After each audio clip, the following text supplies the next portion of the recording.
শীতের এই সুস্বাদু সবজিটি রাসূল সাল্লাল্লাহু আলাইহি ওয়াসাল্লাম খুব পছন্দ করতেন। বর্তমান বিজ্ঞান গবেষণা করে এই সবজির 10টি আশ্চর্য উপকার খুঁজে পেয়েছে, যা অন্য কোনো সবজিতে নেই। বুখারী শরীফের 5064 নম্বর হাদিস থেকে জানা যায়, এক দর্জি রাসূল সাল্লাল্লাহু আলাইহি ওয়াসাল্লামকে বাড়িতে খাবারের দাওয়াত দেন। অতঃপর সেই দর্জি রাসূল সাল্লাল্লাহু আলাইহি ওয়াসাল্লামের সম্মানে বাহারি রুটি ও বিভিন্ন গোশতের রেসিপি এনে সামনে দেন। তার সাথে দেন সেই সবজি। আল্লাহ রাসূল সাল্লাল্লাহু আলাইহি ওয়াসাল্লাম গোশত রেখে দিয়ে সেই সবজি পেট ভরে খেলেন, এমনকি বাটিতে থাকা সম্পূর্ণ সবজি ভালোভাবে চেটে খেলেন। হযরত আনাস রাদিয়াল্লাহু তাআলা আনহু বলেন, সেদিন থেকে আমি এই সবজি নিয়মিত খাওয়ার চেষ্টা করি। প্রিয় দর্শক, আপনারা নিশ্চয়ই বুঝতে পেরেছেন আমরা কোন সবজিটির কথা বলছি।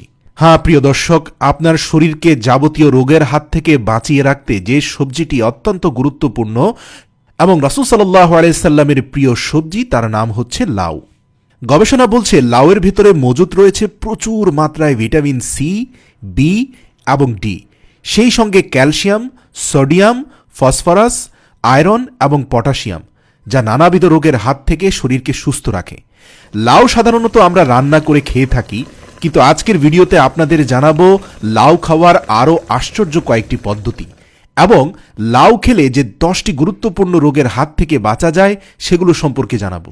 প্রিয় দর্শক, শীতকালের এই সময়ে পরিবেশে নানাবিধ ক্ষতিকর জীবাণুর মাত্রা বৃদ্ধি পাওয়ার কারণে সংক্রমণের মতো রোগের প্রকোপ খুব বৃদ্ধি পায়।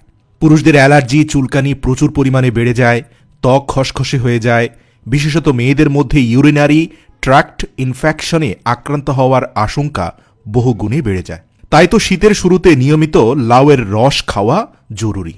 ডাক্তাররা বলেন, রান্না করা লাউ খাওয়ার থেকেও যদি আপনি ব্লেন্ড করে লাউয়ের জুস বা রস খেতে পারেন, তাহলে এই ধরনের প্রস্রাব ইনফেকশনের হাত থেকে নিশ্চিত রক্ষা পেয়ে যাবেন।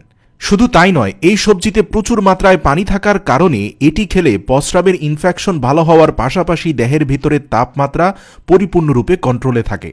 এর পাশাপাশি দেহের ভেতরে উপস্থিত ক্ষতিকর টক্সিক উপাদানগুলো বের করে দেয়, ফলে নানাবিধ রোগে আক্রান্ত হওয়ার আশঙ্কা কমে যায়। তবে সেজন্য আপনাকে লাউয়ের জুস খেতে হবে। আর এছাড়াও তাজা যে কোনো মাছ বা চিংড়ি দিয়ে লাউয়ের তরকারি অসাধারণ একটি খাবার। এটি খেলে ফাইবারের মাত্রা বৃদ্ধি পেতে থাকে, ফলে খিদে কমে যায়, সেই সঙ্গে স্বাভাবিকভাবে কম খাওয়ার কারণে দ্রুত ওজন কমে যায়। যুক্তরাষ্ট্রের একদল গবেষক দাবি করেছেন, লাউয়ে রয়েছে কোলোন নামক এক ধরনের নিউরো ট্রান্সমিটার, যা শরীরে প্রবেশ করা মাত্র মস্তিষ্কের কার্যক্ষমতাকে বাড়িয়ে তোলে, ফলে স্ট্রেস লেভেল বা মানসিক চাপের পরিমাণ অনেক কমে যায়। সেই সঙ্গে হতাশা বা ডিপ্রেশন একদম নিয়ন্ত্রণে চলে আসে। প্রসঙ্গত, গত কয়েক দশকে মানসিক চাপ এবং অ্যাংজাইটির কারণে নানা রোগে আক্রান্ত হওয়ার প্রবণতা চোখে পড়ার মতো বৃদ্ধি পেয়েছে। তাই তো গবেষকরা দাবি করেছেন, যারা হরহামেশাই লাউয়ের তরকারি খেয়ে থাকে তাদের মানসিক স্বাস্থ্য অন্যদের তুলনায় অনেক ভালো থাকে।